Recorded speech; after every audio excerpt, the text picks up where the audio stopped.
오늘 6장의 말씀을 통해 주님을 만나는 축복을 누릴 수 있기를 바랍니다. 9절까지는 마지막 8번째 환상입니다. 노소로 된 두 산 사이에 4마리의 말의 환상이 나옵니다. 노산은 심판당할 세상의 모습이며 4마리의 말들은 요한계시록 6장의 말들의 모습과 같습니다. 이 환상은 포로귀환할 당시이기도 하며 또한 우리가 살고 있는 시대의 모습이기도 하며 세상 마지막 예수 그리스도께서 다시 오실 때 세상을 심판하시는 모습이기도 합니다.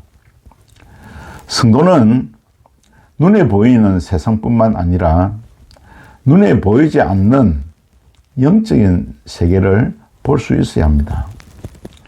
8번째 환상을 통해서 예수 그리스도의 천사들이 우리 주위에 있으며 또 세상을 다스리시는 예수님을 믿음의 눈으로 볼 수 있어야 합니다. 그러면 우리는 세속주의에 빠지지 않고 어떤 환경에서도 말씀을 붙들고 믿음의 삶을 살게 될 것입니다. 그러면 그런 삶이 8절 말씀처럼 주님의 마음을 시원케 해드리는 것이지요.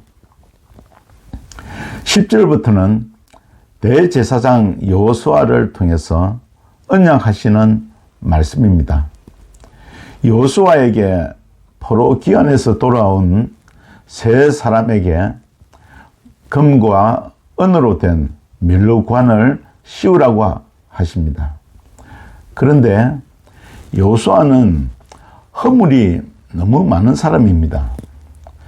성전 재건의 중단에 큰 책임이 있고 또한 50년 뒤에 여호수아의 자손들이 이방 여인을 취한 이름 중에서 가장 먼저 기록되어 있는 것은 여호수아의 허물과 결코 무관하지 않을 것입니다. 그렇게 허물이 있는 자에게 밀관을 씌우라고 하신 것은 12절에서 새롭게 나온 순 때문이었습니다. 이 순이 장차 오실 예수 그리스도를 예표하신 것입니다. 이 순이 여호와의 전을 건축하신다고 하셨습니다. 13절은 우리의 새 성전이 완성될 수 있는 것은 오직 예수 그리스도로 말미암아 이루어짐을 말씀하고 있습니다. 그리고 여호수아에게 씌운 밀루관은 금과 은의 예물을 드린 세 사람과 스바냐의 아들을 기념하기 위해 성전에 두도록 하셨던 것입니다. 이들은 바벨론의 삶을 포기하고 아무것도 없는 예루살렘으로 돌아온 자들입니다. 그들은 믿음으로 예루살렘의 영광을 바라보았던 자들이지요.